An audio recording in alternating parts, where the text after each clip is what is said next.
Nintendo just had their financials last night, and it was pretty down. Yes, we are looking at what they shared for the first quarter of the fiscal year. Yes. And when you look at the year-on-year comparisons, a lot of negatives. Everything is in the literally everything that they chart is in the negatives. They did point out that last year in this same time frame, we had Tears of the Kingdom and the Mario movie, which were really propping things up and making it feel like a big year. Obviously, the situation's changed. We don't have a new movie, a new entertainment thing. We don't have a massive new game. So, yeah, the numbers go down. The numbers are going down. This is what you might expect, you know, when they've already confirmed that a new system is coming. Obviously, there was no details shared in these financials about the new system, but you would expect this kind of downturn. And yeah, I mean, it just goes to show kind of the things that we were talking about for a while, which is the bottom could fall out very quickly on something that is absolutely astronomically successful. You can still have this sort of, you know, major downturn at the end of its life cycle. So you do need to kind of hurry up and get going to fill that gap with the new thing. So that's what's happening right now. Yeah, I mean, you can try and glass half full this and say, well, they're still making money. There is still profit. You know, the profit is down, you know, by double-digit negatives, but it's not like they're losing money, bleeding money. We went through a few years of the Wii U where we were losing money. And that was extremely concerning because if Nintendo's good at one thing, it is actually making money and being profitable. You know, we also got a look at some sales numbers for individual products. Nintendo Switch at 2.1 million units sold, and that's across, you know, Switch OLED, Switch Lite, all the different versions that you have. We'll return to that number in a moment because it's important in relation to their overall year-long sales plans. But that percentage comparison is striking to me. That it's down 46% down. Yes. That's a significant down number.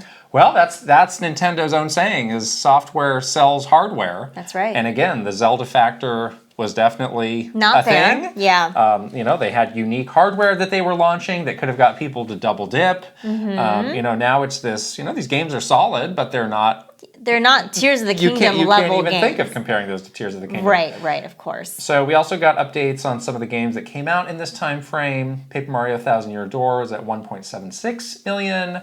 Luigi's Mansion 2 HD at 1.19 million. Yeah. I think Luigi's Mansion came out, it only had a couple days on the market before they closed this quarter. What do you make of these two games in particular? Luigi's Mansion, I think, has a longer life. Perhaps in like the Halloween time frame, it might have a little bump. But this is what you might expect from remakes. You know, it's not going to be as exciting or as, you know, as profitable or sell the multi-million units that you see a brand new AAA franchise that Nintendo might put out there. So, you know, I think this is kind of expected. Paper Mario, I think, is still a bit of a niche franchise even. It does feature, you know, iconic Mario characters, but it is a different type of Mario game, and it's not going to have that, like, wide appeal that, like, a Mario Wonder would have. Yeah. So these are to be expected. I do think Luigi's Mansion might have a little bump in the holiday time frame, but it's not going to be breaking any records.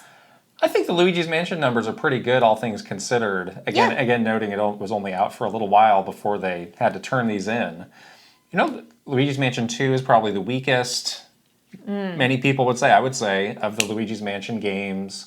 There was also some concern of like, wait, you're taking a 3DS game and putting it on the Switch, and now it's $60 somehow. There was a lot of concern just around that, and it didn't have a lot of the bells and whistles that you see in some of the other remakes. So I think that's actually pretty solid. Yeah. Paper Mario, we're in this weird moment where all these Mario RPGs are just coming wave after wave. Yeah. And, you know, from the remake of Mario RPG to Mario and Luigi Brothership, in the span of those 12 months, we're going to get 3 big Mario RPG games. So you do wonder, is there some fatigue that sets in, even for dedicated players who you know, want these games and love these games? Is there some fatigue of like, gosh, this is maybe even too much for me. Yeah. Could these have been spaced out a little bit more? And people were pointing out Origami King, which is a game that I think people would say is pretty middle of the road as far as Paper Mario goes. Sold 2.8 million in its first quarter, which is, over 1 million more than what we're seeing from Thousand Year Door here, which people say like, hey, this is the high bar of Paper Mario. If you like Paper Mario, this is the one to get. So, yeah, I don't know, that one, I wonder how they feel about that one. I do feel like the setup of the 2 RPG remakes caused some fatigue. Like, you had Super Mario RPG, which was a remake, and then immediately following that, you had Paper Mario Thousand Year Door, which is a remake. So I do wonder if it's equal parts RPG fatigue, but also remake fatigue. It's like, oh, another remake. Yeah. Origami King, while it was very middle of the road and not a game to really write home about, it was a new entry into the franchise. Yes. I do also wonder, though, if they're setting themselves up for a challenging, situation with Brothership, where you've just launched these 2 RPG remakes. Are people gonna know that this is a brand new game? Are they gonna get confused? Like, is Grandma in the holiday season gonna get confused about like what to get little Timmy and get the wrong one with all of these kind of crowding the market? So, that is what happens when you have very similar games launching in a very short time span. So we'll see what happens there. They did also reconfirm what's coming out games-wise for the rest of this fiscal year. And there's no changes there. August 29th, Emio Smiling Man, Famicom Detective Club, September 26th, Zelda Echoes of Wisdom, October 17th, Super Mario Party Jamboree, November 7th, Mario and Luigi Brothership, and then into next year, Donkey Kong Returns HD in January the 16th. Yeah. So... still pretty solid in terms of things coming out pretty much every month. Yeah, I mean, there's definitely games coming out, which I think is good. You do have a Zelda game, you have a Mario Party game, those are big anchors. It's been a while since we had a Mario and Luigi game, and we just talked about some of the challenges there, but when we were at Nintendo, it was recognized. This is a AAA This is a big franchise. Selling series. Absolutely. So there was a lot of confidence around that. Yeah, Mario Party 2, launching Mario Party, in this like holiday time frame is very Nintendo. Like it's very much a safe option for them. It is, however, the 3rd Mario Party game on the system. We got Mario Party at home twice, literally. Twice, yeah. We already have it. I think the lineup will motivate the very dedicated Nintendo fans like us to stay active and keep playing the system. But all those other players that have made this such a successful system, I wonder what, if anything, they're going to really latch on. I mean, all of these things you can say, but. Yeah. Zelda. Yeah, but it's like, are people going to want to play as Zelda versus Link? People have said they will, but we're going to have to find out. Right. Mario Party, like we said, but we've had a lot of those. Yeah. Mario and Luigi, but it's been a long time, and we just had this glut of Mario RPGs. Sure. So I don't know if there's like a sure thing slam dunk. Yeah. Although I think all these games are going to be really solid, if not really good. Yeah, I agree. I think that there's not like a shiny star that's like, yes, this is the one that's going to move some Switch units. Yeah.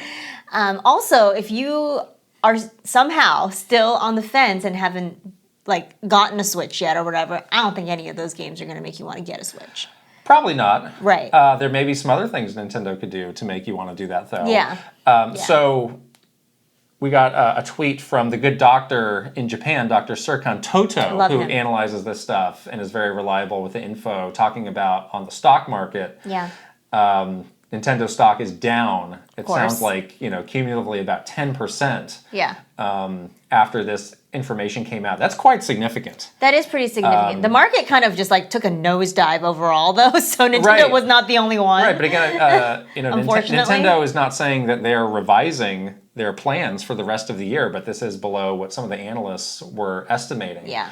So they're still committed to selling 13.5 million Switch systems this fiscal year. We just said that they did 2.1 in these 3 months. We got 9 months left to sell about, 11 and change. Yeah. How do they do this? Holiday season is their biggest selling quarter. So they got to get it all going there to have a shot at it. That is quite the aggressive forecast, I think, for them. I don't know if they'll hit it, honestly. We just talked about how, software sells hardware. And we just talked about how some of that software that is coming out, some of the games that is coming out in that very critical holiday time frame, while it does feature some AAA characters and franchises, it may not be the shiny star system seller that it can be. So it's going to be hard for them, I think. We've been wondering for a long time if this is the year where Nintendo hits the button on a price drop or much more aggressive bundling strategies. Like, might they shake up the Mario Kart Black Friday bundle? I think this the time. Signals that is still very much on the table. And Nintendo's would never had a price drop. They've made it this far. And it's like, true. it'd be cool. It'd be cool to say, we made it the whole way without that. I don't know what strategically the price of the Switch. What is the implications for Switch 2? Is there something where, like, no, we really need it to stay here so that positioning-wise, the Switch 2? I don't know that. I'm sure they're factoring all of that in.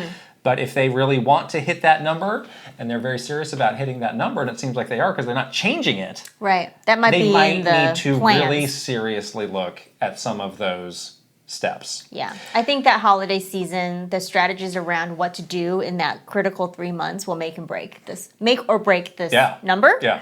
And I think if any time is as good as this time right now to get a bit more aggressive with all that stuff. So very fortuitously, it's also the day that the new data from, they call it Circana. I'm not gonna. It's the NPD. Yeah, why is it Circana they changed now? It.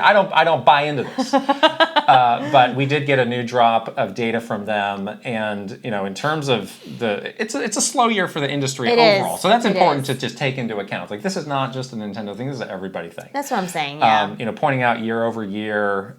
Just 37% down. Right. Yeah. PlayStation 5's down 28%. Xbox down 18%. Yeah. The whole industry is down, and you look at the year-to-date game sales.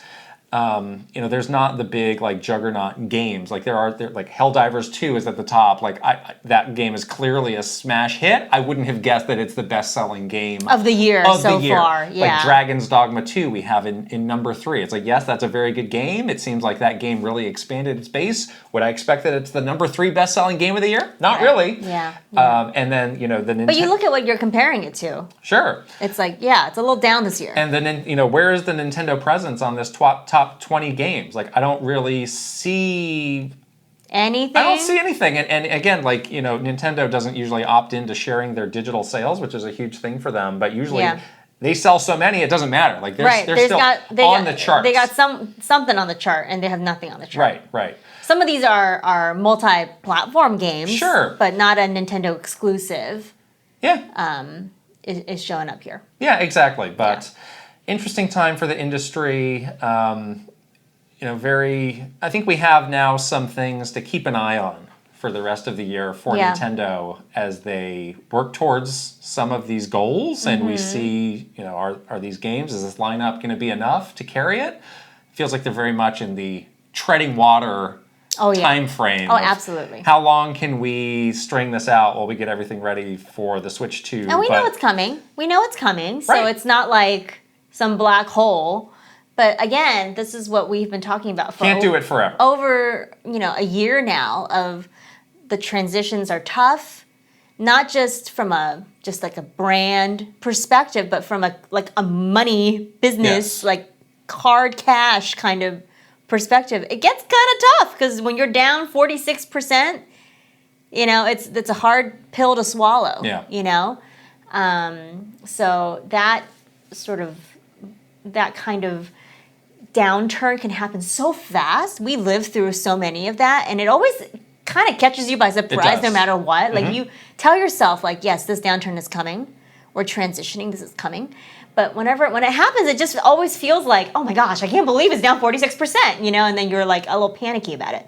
So, we'll see what happens, but clearly transitions, again, prove to be very challenging. Yes, and we're going to keep our eye on all this. Yeah.